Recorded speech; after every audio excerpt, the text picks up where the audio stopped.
precisa de Jesus aqui? Amém. Aleluia. Glória a Deus. Pode se sentar, queridos. Glória a Deus.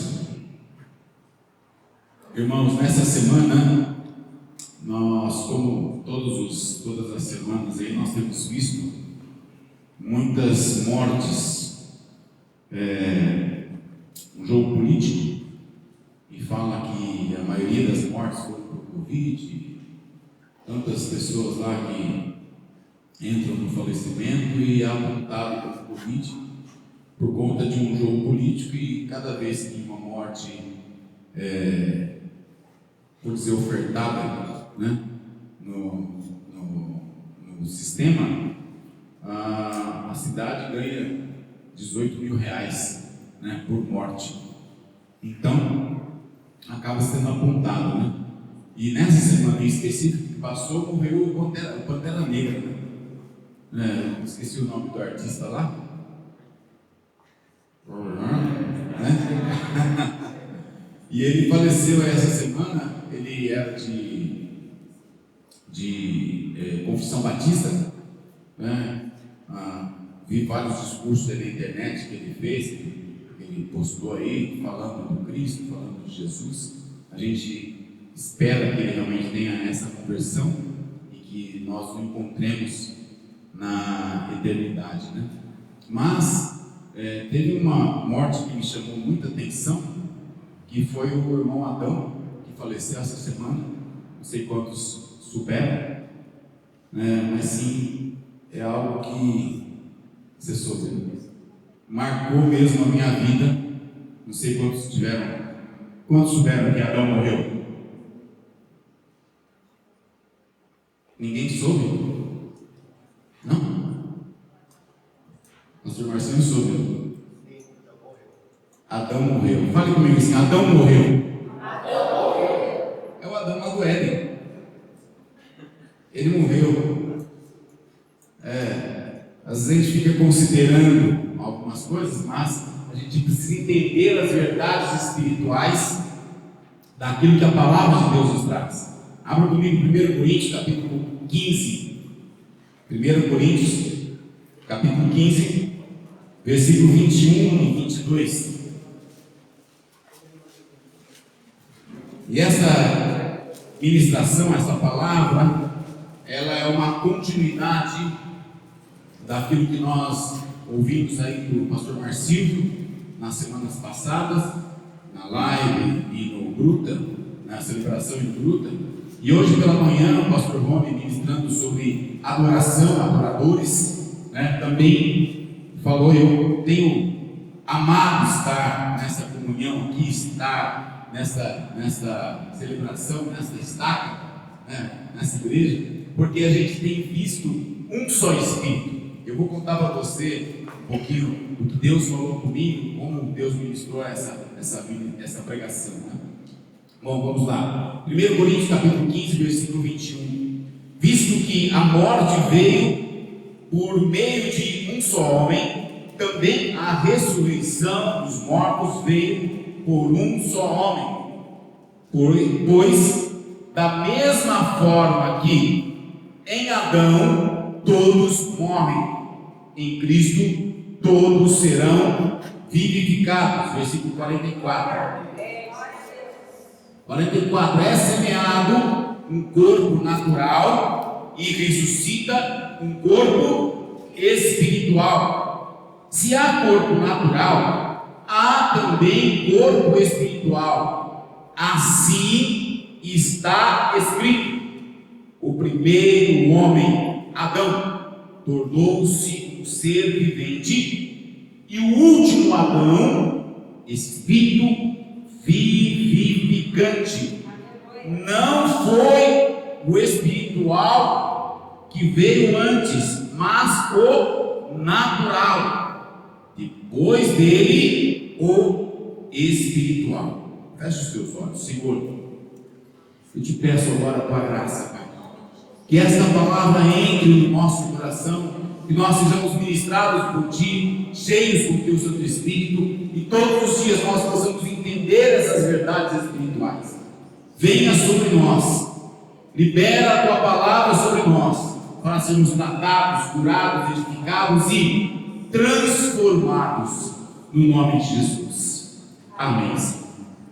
Irmãos, Adão, enquanto ele estava no paraíso, ele é um tipo de Cristo.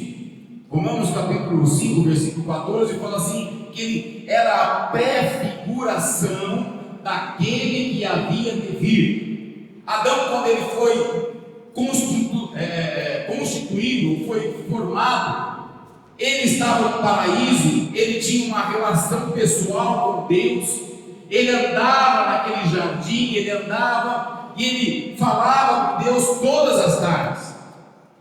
Ele tinha algo que era diferente. Quando você olha para o capítulo 2, do versículo 7 de Gênesis, então o Senhor modelou o ser humano ao pó da terra, feito de argila, e soprou em suas narinas o fôlego de vida, e o homem se tornou um ser vivente. No 15:46 que eu já li, ali não foi o espiritual que veio primeiramente, mas sim o natural. Depois dele então chegou o espiritual. Eu quero que você entenda essa palavra natural. Por quê? Quando a gente fala das coisas naturais, nós estamos olhando aí no nosso dia, não, é normal, é natural. A palavra natureza, no seu sentido mais amplo, é o mundo natural ou o universo físico. A palavra natureza provém da palavra latina natura, que significa qualidade essencial, disposição inata, o curso das coisas e o próprio universo. Curso das coisas. Quando você olha para uma pessoa e você fala assim, não, se precisar matar eu mato. Não, se precisar morrer eu morro. Não, se precisar roubar eu roubo. Se precisar fazer... Isso é o natural do ser humano. Estava vendo aí que a milícia do Rio de Janeiro já é maior o contingente do que o efetivo da polícia militar do estado do Rio de Janeiro. É uma loucura. Mas todo mundo fala, não, mas isso é natural. Não, mas eles estão trabalhando. Não, mas isso aí é normal. E nós entramos naquilo que é a natureza do ser humano, as coisas naturais do ser humano. Mas qual que é a natureza do ser humano? Gênesis capítulo 6, versículo 5, versículo 7 e 8. 5, 6, 7 e 8. O Senhor viu a perversidade. Fala comigo, perversidade do homem, e tinha aumentado na terra, e toda a sua inclinação dos pensamentos do seu coração era sempre e somente para o mal. O que o homem pensava? A inclinação, a natureza do ser humano, ela é para o mal. O versículo continua. Então o Senhor arrependeu-se de ter feito o homem sobre a terra. Isso lhe cortou o coração.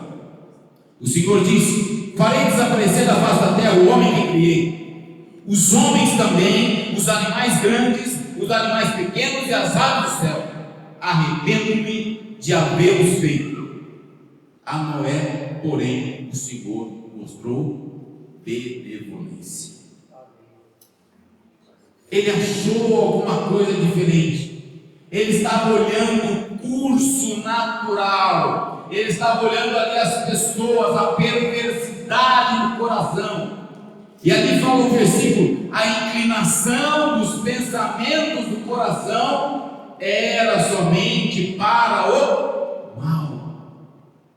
Olha que loucura. Quando você olha ali, o Senhor fala assim: não, esse povo é perverso. Sabe o que é perverso? É crueldade, é maldade, é pecado, é aquilo que nosso coração é tendencioso a ser. Quando você escolhe entre fazer o bem e fazer o mal, o que você prefere? Qual que é o primeiro pensamento que vem na sua cabeça? Todo mundo é santo aqui, né, irmãos? Graças a Deus. Né? Todo mundo. Há sempre uma inclinação para fazer o mal. Sim. Mesmo sabendo que se deve fazer o bem. Há sempre uma inclinação para fazer o mal, mesmo sabendo que se deve fazer o bem. Isso é nosso. Isso é nosso, irmãos. É a natureza que o Senhor permitiu que nós tivéssemos. A gente sempre está pensando na maldade. A gente sempre está pensando em levar vantagem. A gente sempre está pensando em fazer alguma coisa que seja má. Sempre. Quando você olha para Jeremias, no capítulo 17, versículo 9 e 10, enganoso é o coração mais do que todas as coisas e desesperadamente corrupto. A política que nós vemos aqui no Brasil, ela é corrupta, porque é um ambiente propício para a corrupção. É um ambiente propício em que as pessoas chegam com dinheiro, e não é pouco dinheiro, é mala de dinheiro, são volumes gigantescos de dinheiro, e o homem olha para aquilo e ele se corrompe. Alguém fala para você: não, olha, eu vou te dar um presentinho e você me ajuda lá, e o homem se corrompe.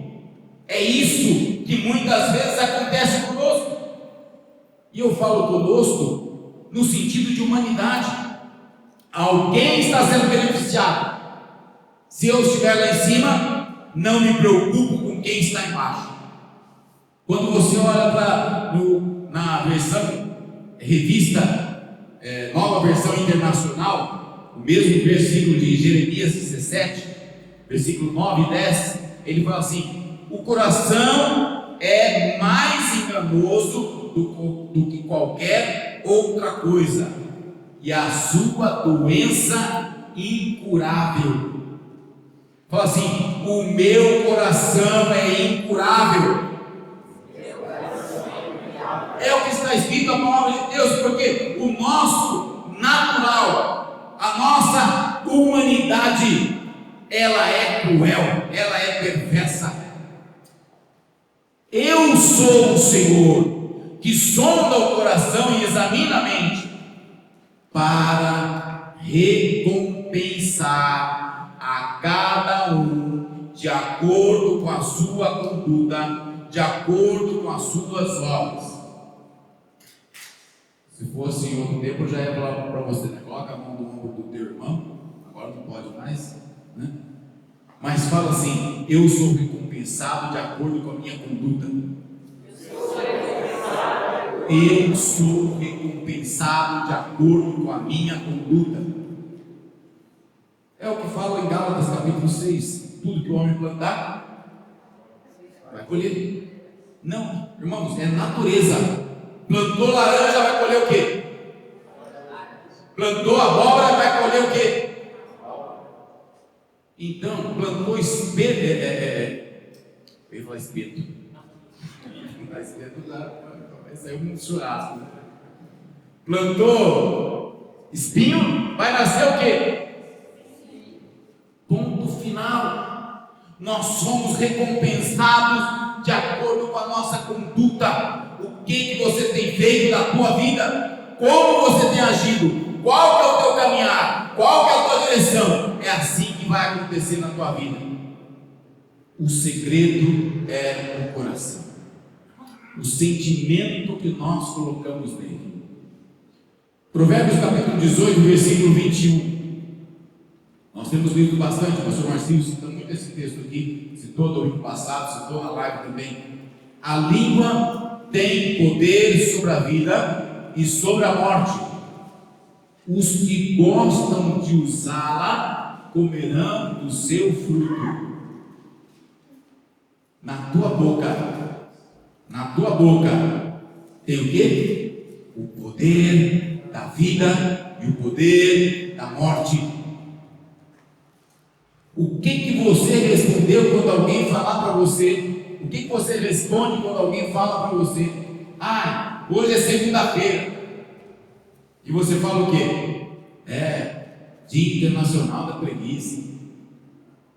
Segunda-feira brava, né? Não é assim que a gente faz muitas vezes. Olha que você vai lá com o teu prato de comida e você fala o que com o prato de comida? Nossa, que comidinha, hein? Pelo amor de Deus. Tirando a esfirra da irmã Elsa.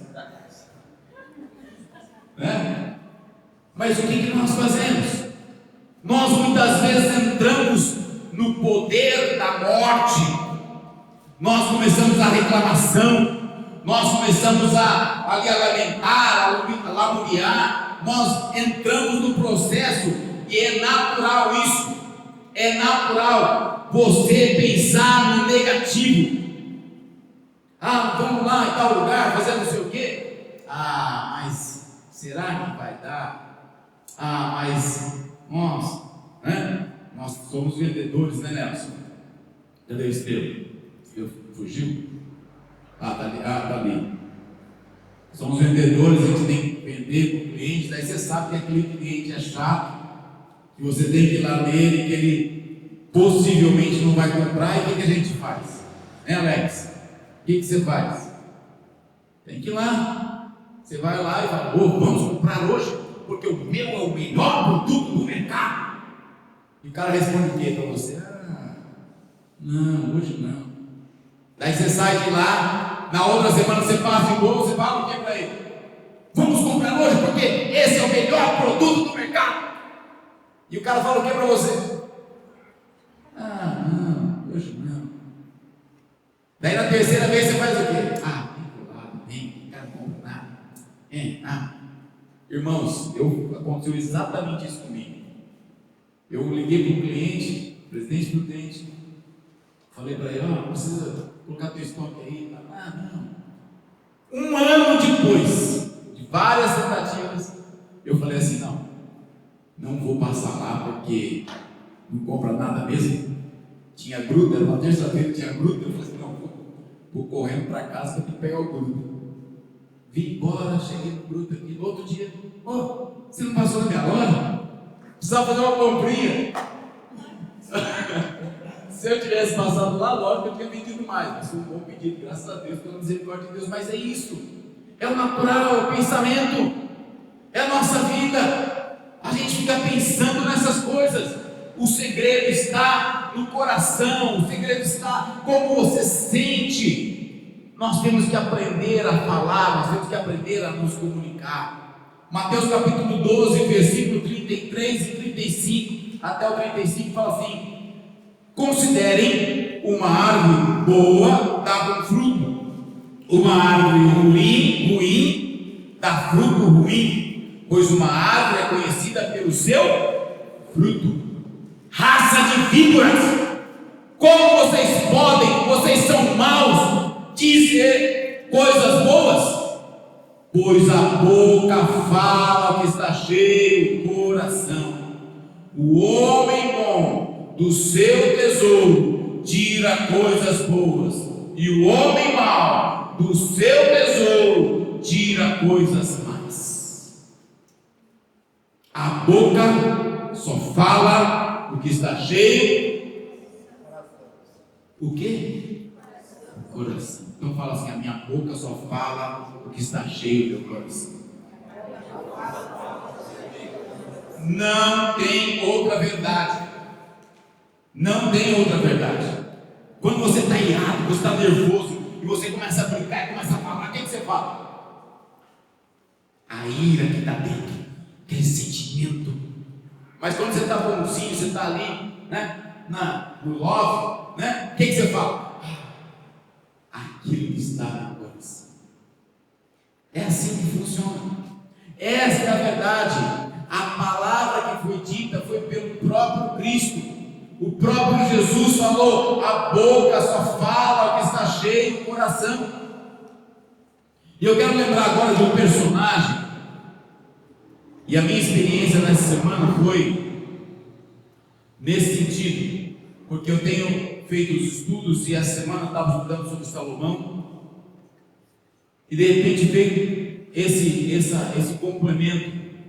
que eu gostaria de ter ministrado essa palavra aqui. Eu estava pensando já faz dias, falei com o pastor Marcílio, Adão morreu, né? A nossa natureza morreu. E daí nessa semana comecei a estudar Salomão e um estudo de 2013. Eu estava falando exatamente com o pastor, ele falando que a necessidade que Deus fale para o povo, então ele usa várias pessoas simultaneamente para aquele momento em que a palavra chegue sobre nós. E ali, 1 Reis capítulo 11, versículo 1 a 4, mostra o coração de Salomão. Quando a gente fala de Salomão, o que você se lembra? Você se lembra da sabedoria que ele pediu para Deus? A gente se lembra do templo de Salomão, aquele templo magnífico que ele construiu, que ele fez, ele levantou para o Senhor. Nós lembramos de todas aquela história do filho que ele queria partir no meio, e ele viu quem que era a mãe verdadeira, né? E daí nós lembramos que Salomão casou com 1000 mulheres, 300 mulheres e 700 concubinas. Pastor Marcílio, uma só é difícil. Imagina ter 1000 sogras. Mas eu amo minha esposa, pastora Neide, te amo, viu? Tem que consolar, né, irmãos? Quando você olha para Salomão, o que aconteceu? Eu até fui ver mesmo se, quando ele conversou com Deus, quando ele estava ali falando com ele, e ele faz o pedido da sabedoria, se foi de fato ele pediu sabedoria ou ele estava. Mas ele não demonstra o coração dele. Ele falou assim: oh, Deus, eu quero sabedoria para reinar, e eu quero ter um coração que saiba o que é o certo e o que é o errado. Então ele fala isso, mas ele não se posiciona diante de Deus. Ele não fala: Senhor, eu quero que o Senhor dirija, eu quero me entregar nas tuas mãos, eu quero que o reino seja para glorificar o teu nome. Ele não fala nada disso. Ele fala assim: eu quero ter um coração sábio e quero saber dirigir. É isso que ele fala. Só que no capítulo 11 ele fala assim: o rei Salomão amou muitas mulheres estrangeiras, além da filha do faraó, que foi a primeira esposa dele. Eram mulheres moabitas, amonitas, edomitas, sidônias e titas. Elas eram das nações sobre os quais o Senhor tinha dito aos israelitas: vocês poderão tomar mulheres dentre as nações. Vocês não poderão tomar mulheres dentre as nações, porque elas os farão desviar a seguir os seus deuses. No entanto, Salomão apegou-se amorosamente a elas, casou com 70 princesas e 300 concubinas, e as suas mulheres o levaram a desviar-se.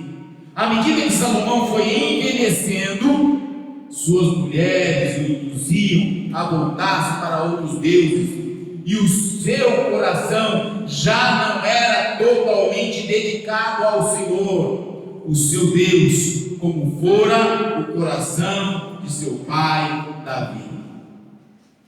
Uma coisa eu quero falar para você, só um parênteses.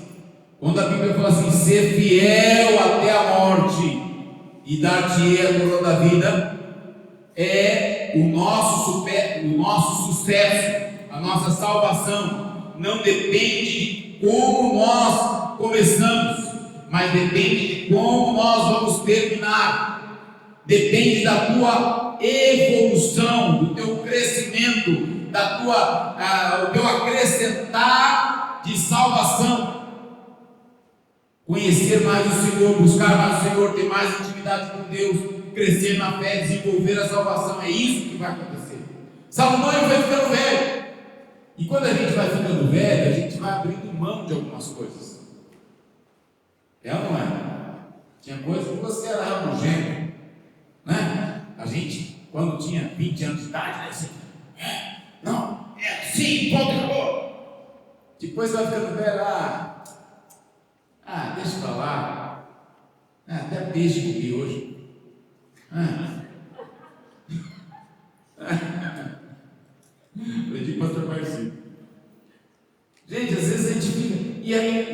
Salomão ele foi envelhecendo.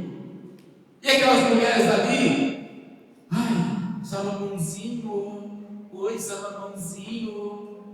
E vem lá e dá, ai, eu vou ali, só naqueles montes, lá passar um dia lá, viu querido, mas eu já volto. Ia lá cultuar para Moloque. Sabe o que é Moloque? O pastor Marcinho falou semana passada, eu achei demais, porque assim a pregação foi. O que é Moloque? Um Deus que absorve as almas das crianças. Era um Deus, ele ficava tinha escorregador assim, e eles jogavam as crianças, elas escorregavam, caíam na barriga dele, e aquela barriga tinha fogo, e ali aquelas crianças eram queimadas, eram sacrificadas.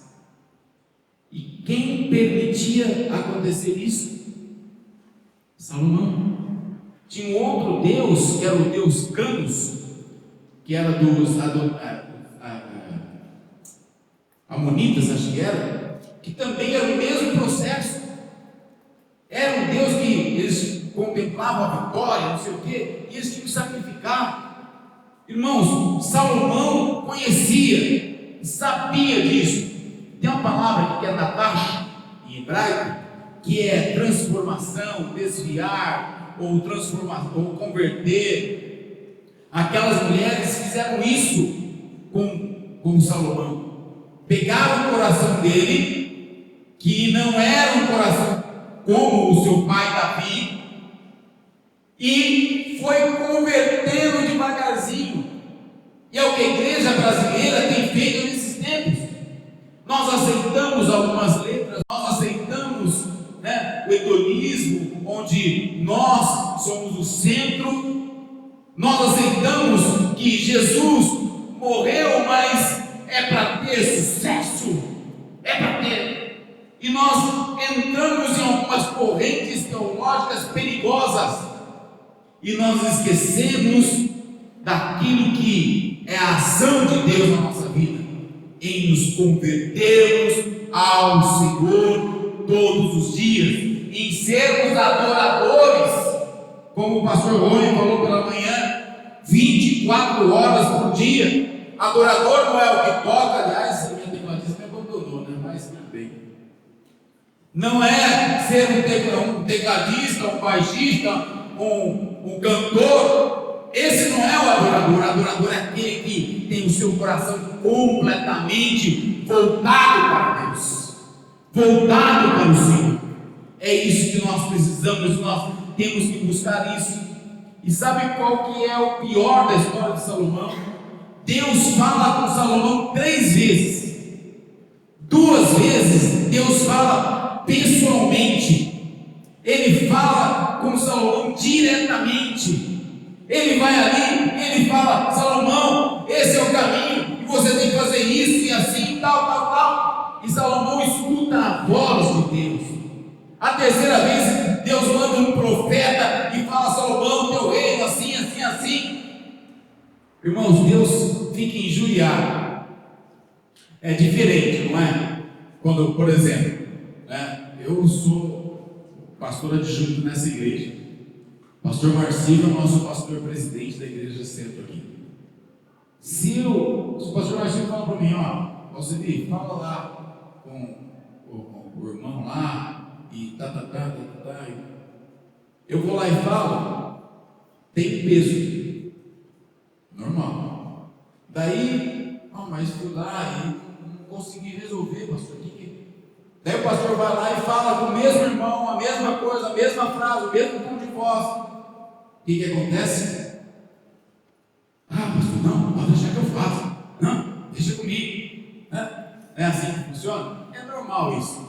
Você está no teu trabalho lá, o chefe fala para a secretária: fala lá para fulano fazer tal coisa. A secretária fala: faz tal coisa. Mas, por que eu vou fazer e tal? Daí o chefe vai lá e fala diretamente: por favor, faça tal coisa. Pode deixar, estou fazendo. Não é assim? Agora, Deus ficou injuriado por conta disso, porque ele tinha falado com Salomão, ele foi foi lá e deu ordem específica para Salomão. E Salomão não ouviu a voz. Não ouviu a voz do Senhor. Ali no capítulo 11, versículo 10, ele ordenara terminadamente que não cultuasse e seguisse qualquer outra divindade. Salomão, contudo, acabou não obedecendo o que o Senhor lhe havia mandado.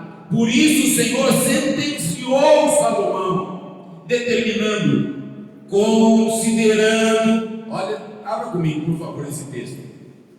1 Reis 11:11. Grifa na tua Bíblia, escreve na tua Bíblia. Olha o que esse versículo fala.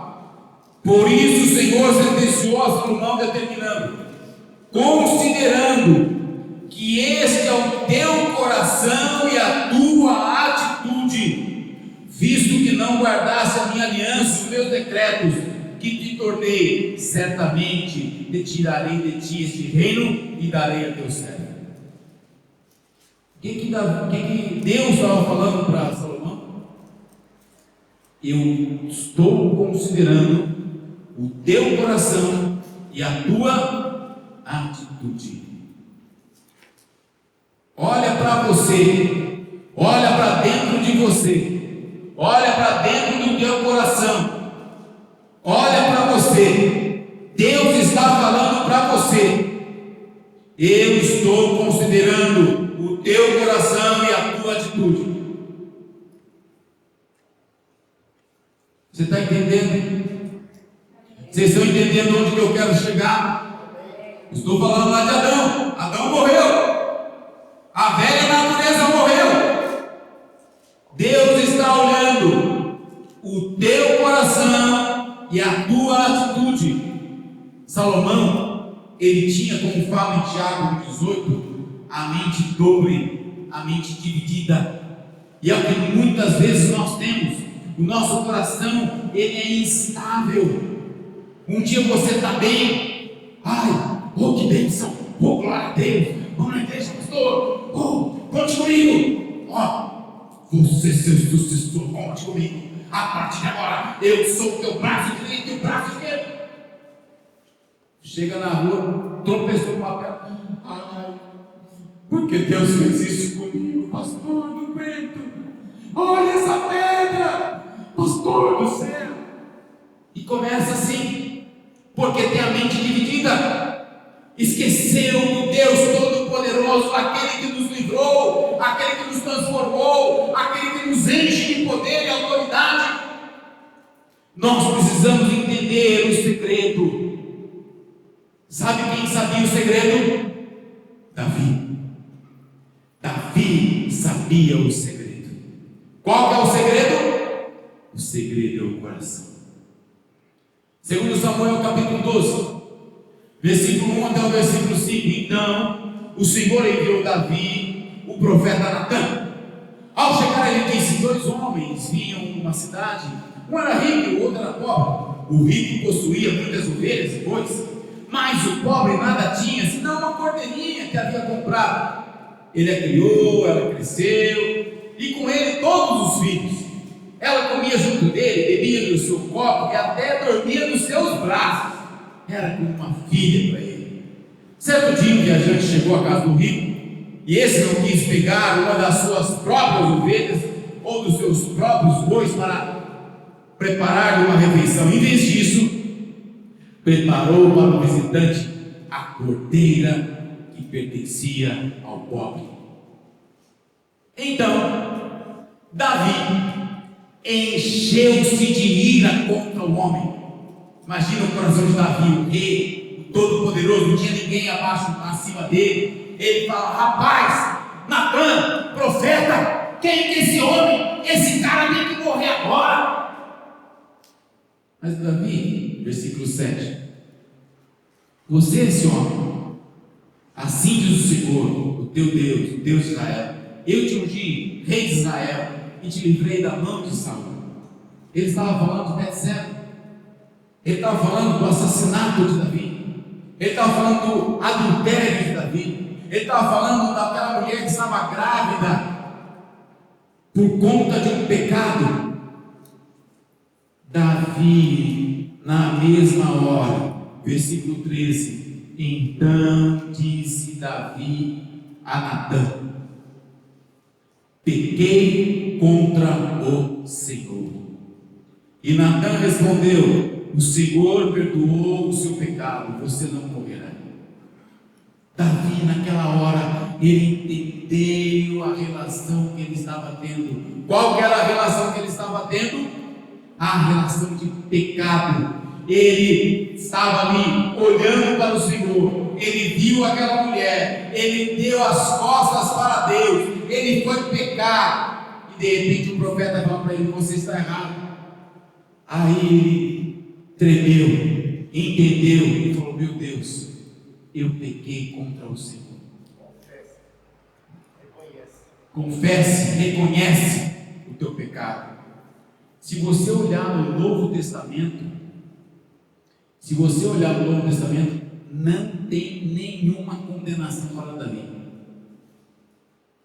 E ainda mais, Atos capítulo 13, versículo 24, encontrei Davi, filho de Jessé, homem segundo o meu coração, e ele fará tudo que for da minha vontade. Esta é a referência que nós temos de Davi.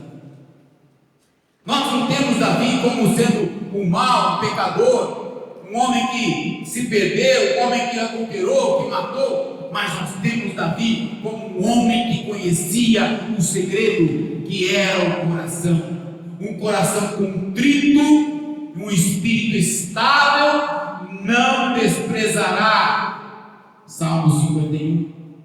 Quando nós olhamos para Davi, ele tinha essa verdade.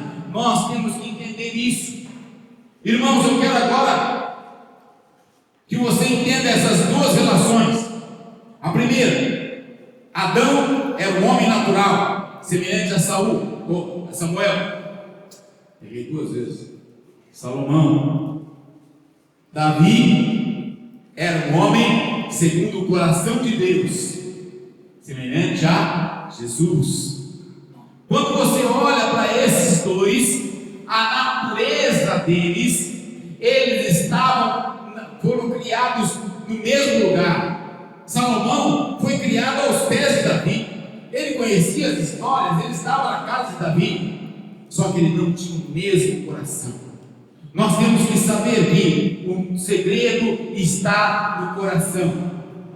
O natural, a nossa natureza perversa, não pode dominar. A nossa natureza humana não pode dominar. E eu quero falar para você: não seja um inimigo de Deus. Não seja um inimigo de Deus. Filipenses capítulo 3, versículo 18. Abra esses textos que eu vou citar agora. Filipenses capítulo 3, versículo 18. Pois, como já disse repetidas vezes, agora repito com lágrimas, há muitos que vivem como inimigos da cruz de Cristo. Quem que está falando aqui? O apóstolo Paulo. Para quem? Para a igreja de Filipos. E ele estava falando lá, a conduta, aquelas pessoas que estão vivendo. E ele estava escrevendo para quem, irmãos? Ele não estava escrevendo para um povo qualquer, ele estava escrevendo para os irmãos que congregavam na igreja de Jesus Cristo, que estavam em Filipos. E ele fala ali: são inimigos da cruz de Cristo. Eu pergunto para você: você é um inimigo da cruz de Jesus? Você é um inimigo porque a cruz, o que significa? Sofrimento. Nós temos que ir para a cruz com Jesus Cristo. Nós temos que fazer morrer a nossa velha natureza. Colossenses capítulo 1, versículo 21 e 22. Colossenses capítulo 1, 21 e 22. Antes vocês estavam separados de Deus, E em suas mentes, aqui eu posso trocar por corações, eram inimigos da causa por mau procedimento de vocês. Mas agora ele os reconciliou pelo corpo físico de Cristo, mediante a morte, para apresentá-los diante deles santos, inculpáveis e livres de qualquer acusação. Para quem está escrevendo? O apóstolo Paulo. Para quem ele está escrevendo? Para a igreja que estava em Colossos. O que ele está falando aqui? Eram inimigos por causa do mau procedimento de vocês. Irmão, como é que está o teu procedimento? Irmão, como é que você tem andado na tua vida? Mateus capítulo 13, versículo 37, 38 e 39. Jesus falando, ele respondeu: aquele que semeou a boa semente é o Filho de Deus. O campo é o mundo, a boa semente são os filhos do reino, o joio são os filhos do maligno, e o inimigo que o semeia é o diabo. A colheita é o fim dessa era, e os encarregados da colheita são os anjos. Irmãos, nós somos quem? O trigo ou o joio? Nós já recebemos aquele videozinho lá do trigo e o joio, né? A diferença de um e do outro, que na verdade é o fruto. A hora que o semeador esfrega na mão lá, né? Fica a semente de um e o outro só tem palha. No final dos tempos, Deus é fogo consumidor. O que ele vai consumir? Toda a palha. Ah, mas a palha serve para fazer fogo. Serve sim. Por isso que tem que ter o joio na igreja. Mas o que você prefere? Ser consumido ou dar fruto? 2 Timóteo capítulo 3. 2 Timóteo capítulo 3, versículo 1.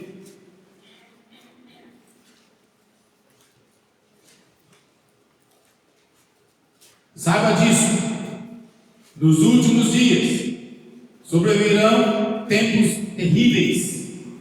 Isso que nós estamos vivendo, eu nem considero ainda, né? Porque nós estamos com liberdade aqui, irmãos. Um pouco cerceada, mas, né? Os homens serão egoístas, avarentos, presunçosos, arrogantes, blasfemos, desobedientes aos pais, ingratos, ímpios, sem amor pela família, irreconciliáveis, caluniadores, sem domínio próprio, cruéis, inimigos do bem, traidores, precipitados, soberbos, mais amantes dos prazeres do que amigos de Deus, tendo aparência de piedade, mas negando o seu poder. Afaste-se também desses. São esses os que introduzem pelas casas e conquistam mulherzinhas sobrecarregadas de pecado, as quais se deixam levar por toda espécie de desejo. Elas estão sempre aprendendo, mas não conseguem nunca de deixar ao conhecimento da verdade. A gente podia parar e analisar cada um desses itens aqui. Eu preciso parar e olhar para mim. Será que eu não estou sendo egoísta? Será que eu não estou sendo avarento? Será que eu não estou sendo presunçoso? Será que eu não estou sendo arrogante? Será que eu não tenho blasfemado? Irmãos, nós precisamos fazer uma autoanálise para sabermos se nós somos inimigos do bem e nós entramos naquela malignidade do mundo. 1 Coríntios capítulo 15, versículo 26. 1 Coríntios capítulo 15, versículo 26.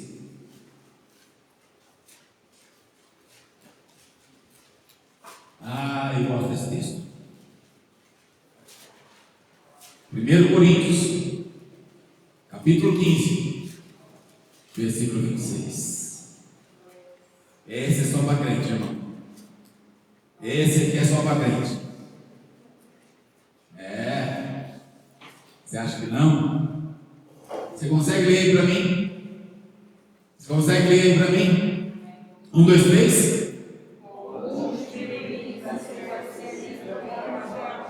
O último inimigo a ser destruído é a morte. Eu não tenho tempo, mas qualquer dia o pastor Marcinho pode fazer esse estudo aqui.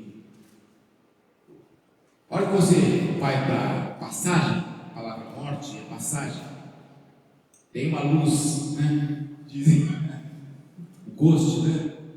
Tem uma luz lá. Daí você, naquela hora, você tem que optar, não naquela hora, né? Mas entre você vencer a morte, porque a morte é a morte eterna. O que é a morte eterna? É o inferno. Quem deseja ir para o inferno aqui? Ninguém. Então você tem que fazer o quê?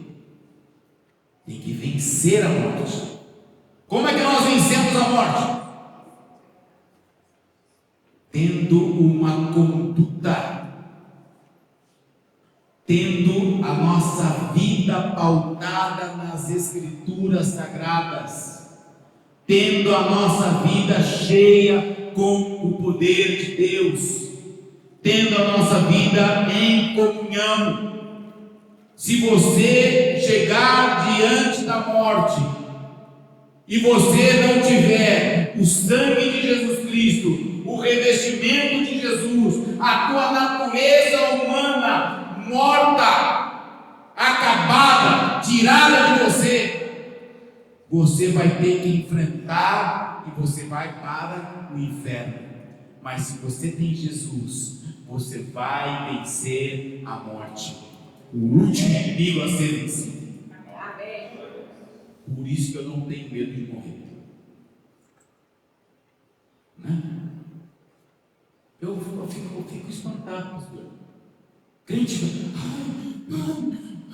peguei Covid, acho que eu vou morrer, acho que eu vou morrer.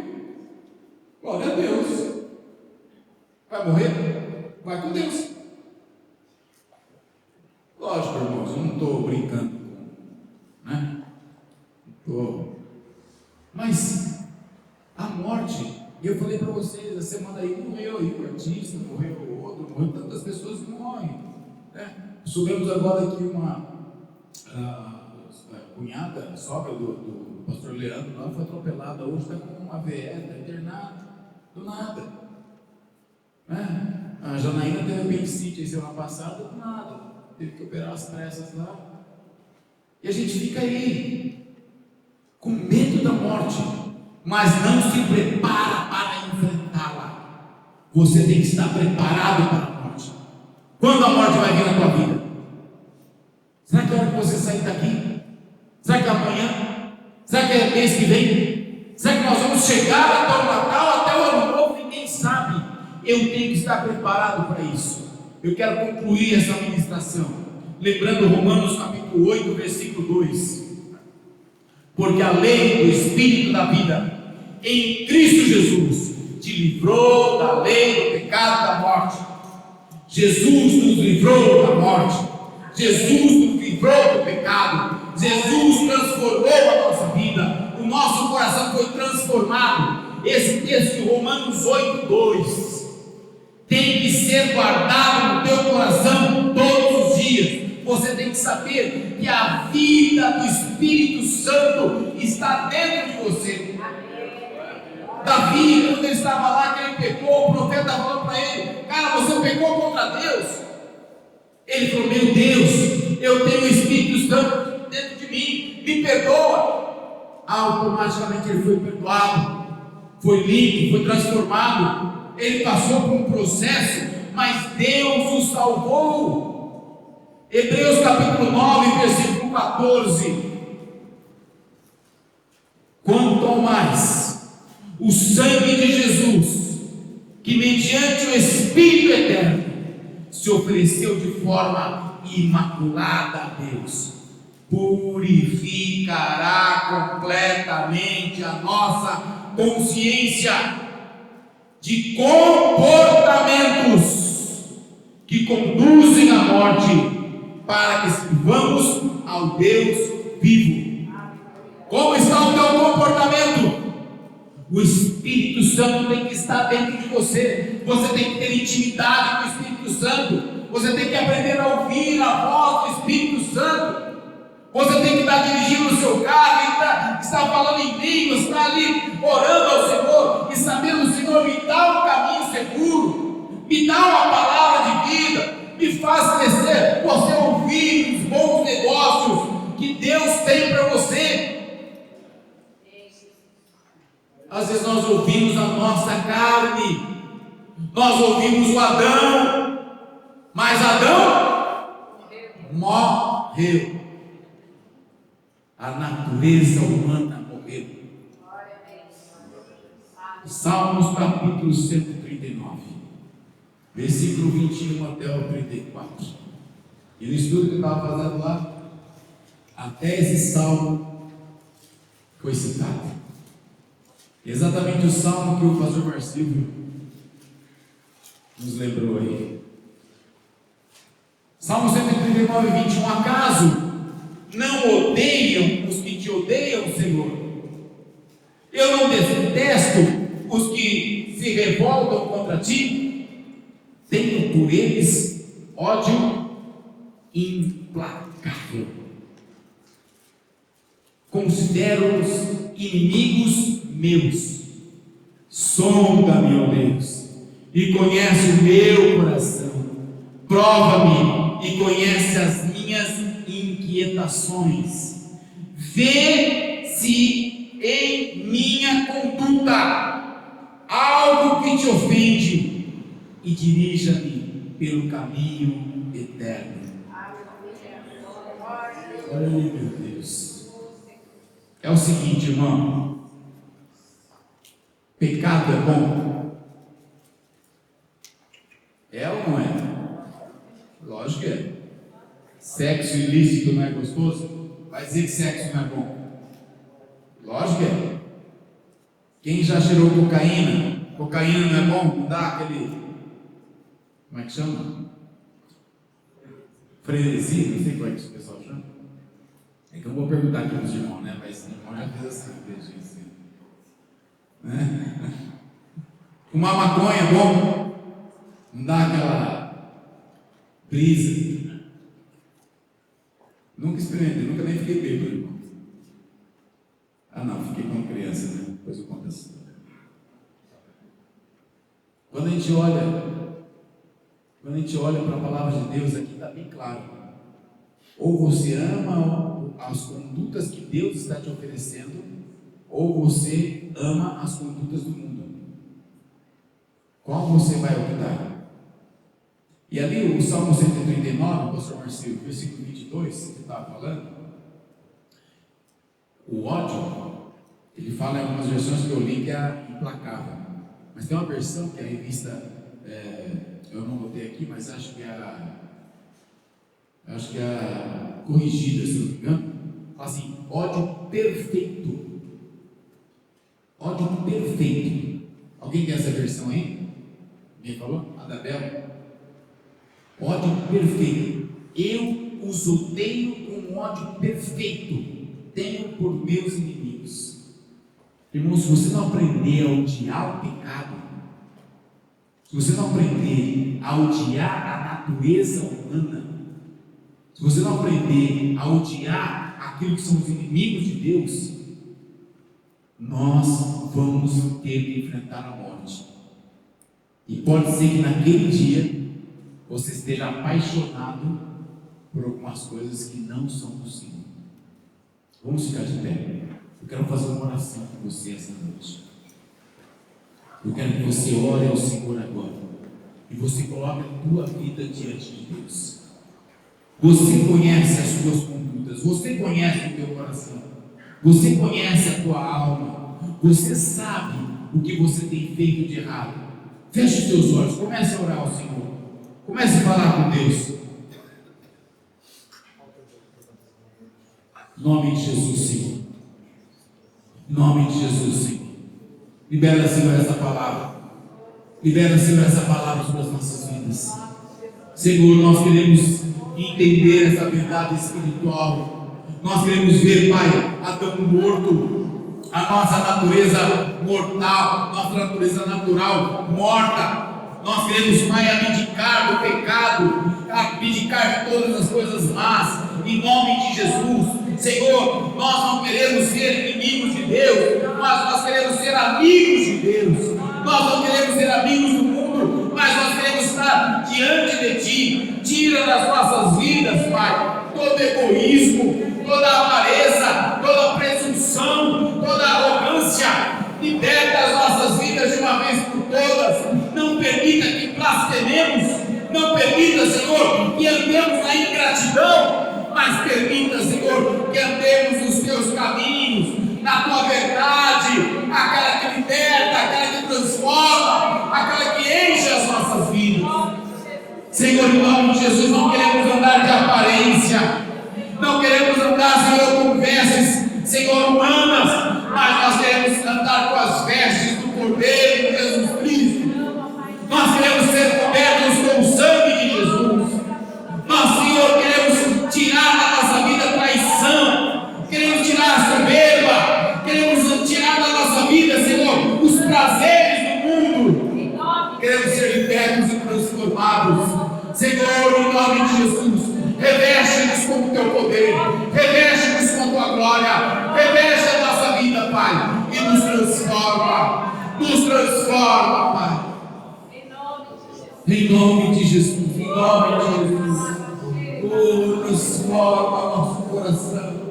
Dá-nos um novo coração. Dá-nos um novo coração, Senhor. Sentimentos genuínos e verdadeiros na Tua palavra.